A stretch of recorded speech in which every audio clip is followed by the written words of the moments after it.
Welcome back to Tremendous RimWorld Chronicles. This is episode 2 of volume 1. We pick up right after Tremendous walked away from the third cryopod in order to tell the other colonists what he'd found. Let's get into the story. Tremendous cleared a slate table that looked structurally sound and sat the others down around it. He explained to them everything he'd discovered, and understandably, they were very concerned about the mechanoid and the locusts. As a group, they decided there was nothing they could do about the mechanoid. But as long as it stayed dormant and they didn't do anything to awaken it, it was safe enough for now. The locusts were a different story. None of the men felt safe knowing the monsters could swarm the building at any moment. But they were too exhausted to try and clear out another building. So, the men gathered up their gear and their courage and headed towards the hive to deal with the infestation. The group followed Tremendous to the room just outside of where the locust nest had been found. Silently, the men looked at each other with a mix of apprehension, fear, and excitement. Before doubt could set in fully, Tremendous gave the signal, and they burst through the door, catching the locusts by surprise.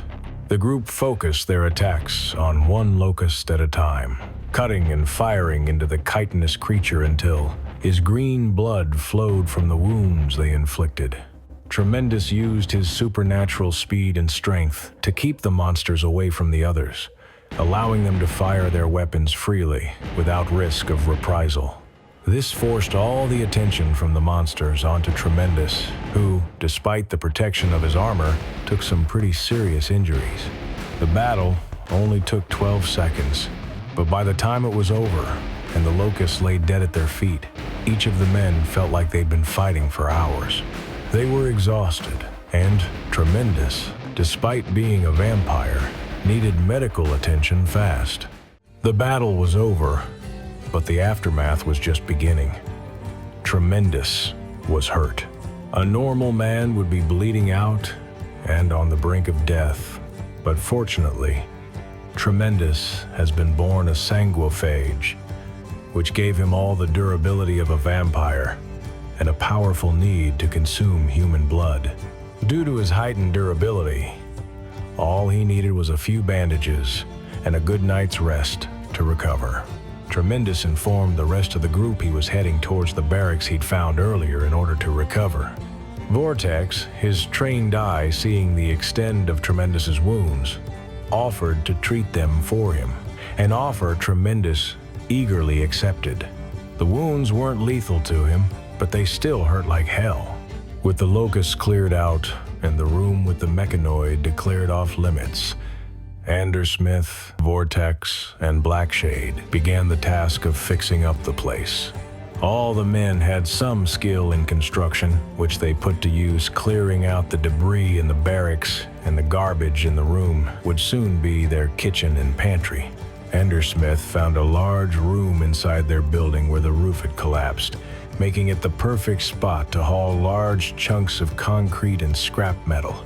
Vortex made a snide remark about placing corpses there should they find any, but no one laughed.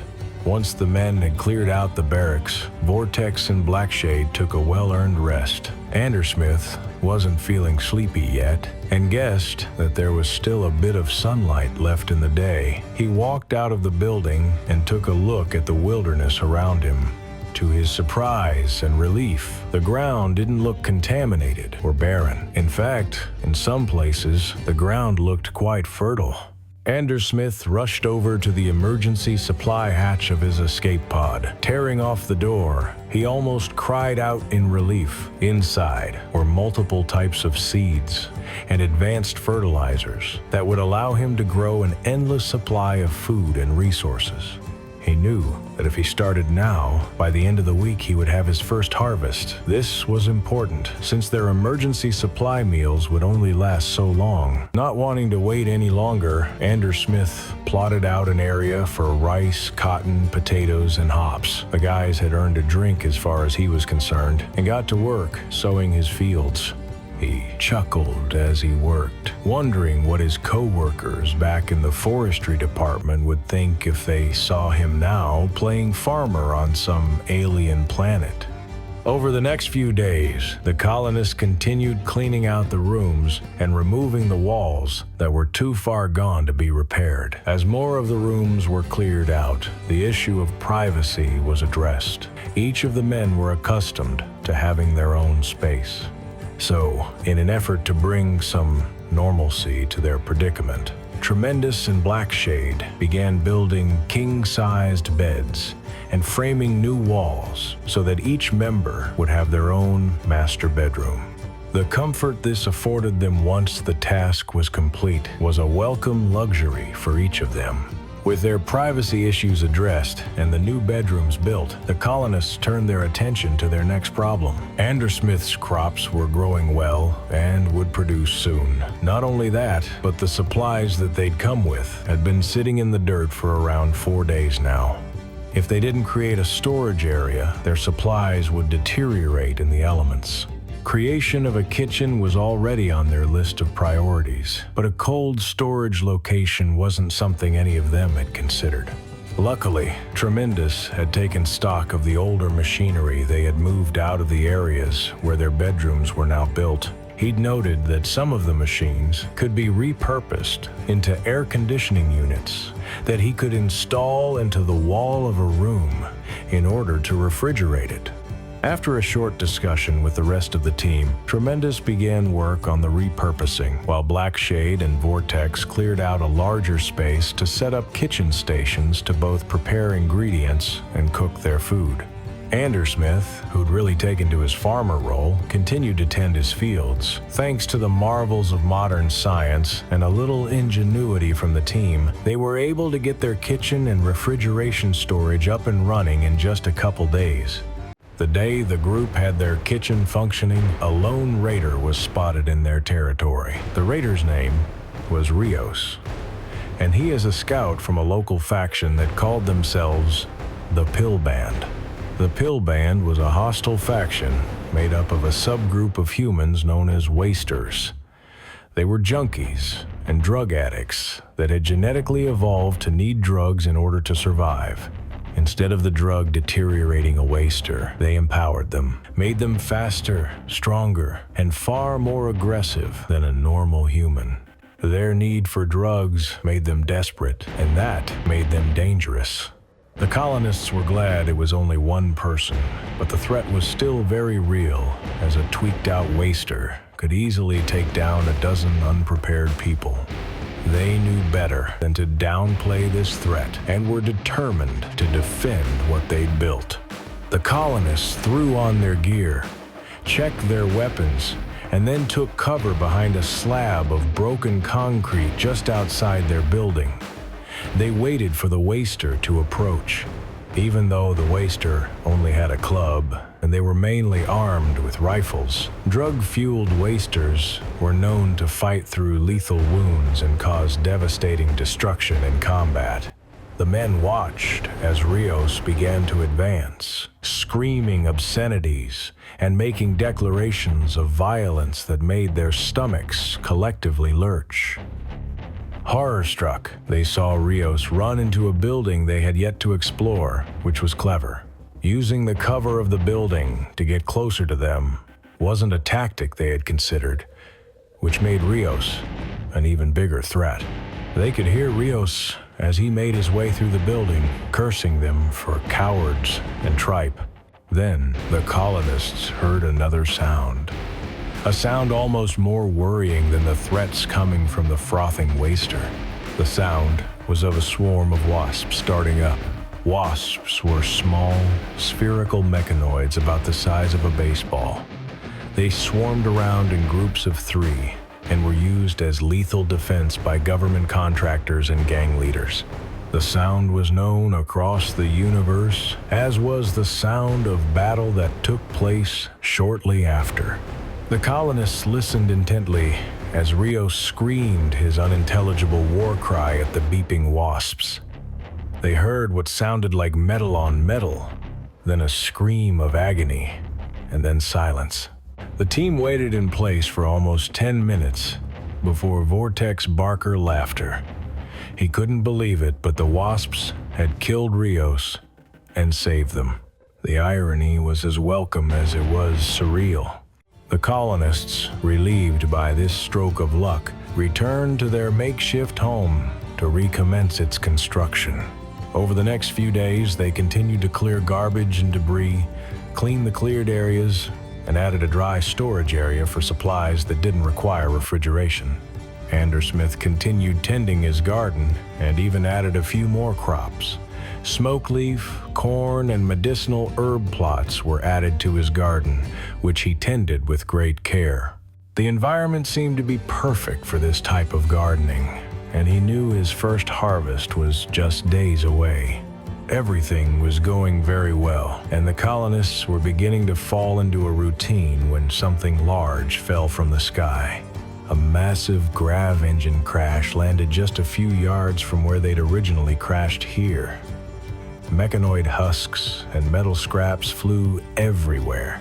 This device, landing in their territory, was a huge boon to the men. If they could figure out its complex mechanics and repair it, they would have the perfect means to travel around this planet and even into low orbit. A functioning grav ship would improve their odds of survival immensely. Unfortunately, it would have to wait until they could spare the resources and time to focus on the device. As predicted, a day or two later, Andersmith's garden was ready for its first harvest of rice. Dozens of bushels of rice were harvested and brought into the colonists' deep freezer for storage. Vortex was thrilled. As a self-proclaimed foodie, he took it upon himself to make dozens of simple meals from the rice, adding a little splash of luxury to the men's diet and morale. Vortex spent a full day doing nothing but cooking rice from the harvest, using all the spices and cooking tricks he'd learned throughout his lifetime. The act of cooking and being surrounded by such an abundance of food triggered something primal in Vortex. He began devouring meal after meal, consuming enough food to feed 4 men for a week. This diminished their food supply significantly, but whatever took hold of Vortex could not be broken through words or simple restraint. The men had seen this mental sickness before and knew it was the gourmands, a rare genetic defect some people were born with that caused episodes like this to occur. Knowing this, they did the only thing they could do. They stayed out of Vortex's way and let him eat his fill. In total, about 8 meals were consumed by the impid in less than 6 hours. The stomachache he suffered after was well-deserved. Vortex's episode focused a lot of attention on the kitchen area. The area the colonists built the kitchen in was also one of the rooms that held a cryogenics pod. Tremendous and Blackshade decided it was time to open the pod and see who was inside it. They had the food and supplies to support another person, and with all the progress they were making, another set of hands would be welcome. The men started the release sequence on the pod, and after a few minutes, the door opened, and the person inside was ejected unceremoniously onto the floor. These mass-produced cryogenic pods did not take great care in the handling of their cargo. Tremendous took the man to the room they purposed as their medical area, while Blackshade began to disassemble of the cryopod. The steel and electronic components they'd salvaged from the device would be invaluable. The man was in good enough health and recovered quickly. His name was Tom, and he was a former solider of an army long since lost to time. Tom had fought in many battles on this planet, back when it was first colonized, and just like Andersmith, became a forester after his service was complete. Tom told them he went into the cryopod in order to survive a massive solar flare event that crippled most of the machines on the planet and made the mechanoids go berserk. There was no way of knowing how long he'd been in stasis, but he gratefully joined the colonists' team for rescuing him. The group was glad to have him. Tom fit in with the group well, assisting Andrew Smith in the garden and bringing in fresh meat by hunting the local wildlife. Tom single-handedly brought in a half-dozen wild boar and capybara, which were quickly butchered for their meat and hides by Vortex and turned into fine meals that filled the men's bellies and souls. With the colonists' immediate needs met, Blackshade built himself a large desk in the corner of one of the empty rooms so he could begin researching old technology for them to use to improve their situation. Over the next few days, Blackshade was able to figure out how to create large batteries that would store excess power from their generators and solar panels that could be used to triple their power capacity. Having the lights stop flickering was a quality of life improvement they all enjoyed. Tom had been with the colonists for almost a week, and everyone got along fine, but they noticed the look on Tom's face when he passed the room with the mechanoid and cryopod inside of it. Tremendous still shuddered when he passed the room. Vortex eventually broached the subject, and Tom told them he was pretty sure a friend of his was inside the cryopod in that room. He wanted to free them, but didn't know how to ask the rest of the men for help in doing so. How could he ask them to risk their lives after saving his? The men thought of Tom as one of their own and instantly took up their arms to help their newest member.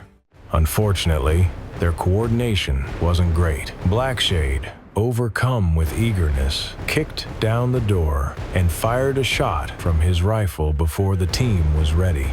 Tremendous was at the opposite door and heard the shot, as well as Blackshade's cry of triumph.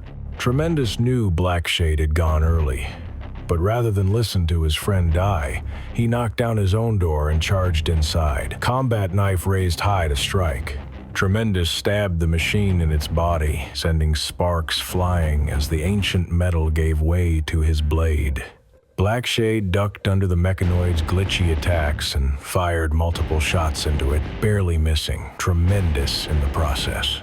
Quickly, the men realized that the mechanoid wasn't operating at its full potential. Decades of neglect had left the machine damaged and malfunctioning. Its attacks were vicious, but slow and easy to predict. Tremendous took a few wounds during the fight, but they mostly came from shrapnel, as Blackshade's bullets ripped apart the mechanoid's electronics. He also received a decent shock as his ungrounded combat knife made contact with the machine's power source. In the end, it only took two of them to take down the mechanical nightmare. Blackshade hauled the husk off for future processing, and Tremendous went to tend his wounds. With the battle over and the cryopod secured, the team took stock of their situation. All the threats in their building were now gone, and they could operate inside with impunity.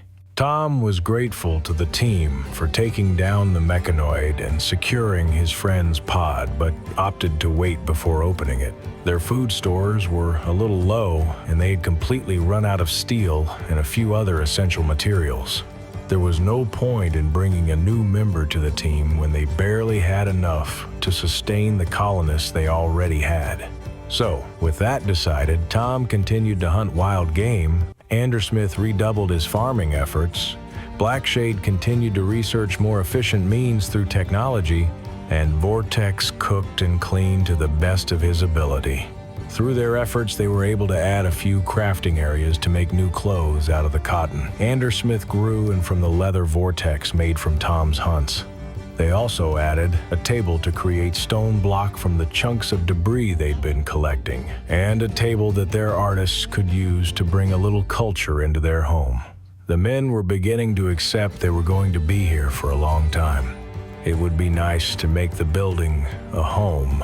In order to replenish their metal supply, Tremendous foraged resources from chunks of ruined machinery that were scattered all around their territory.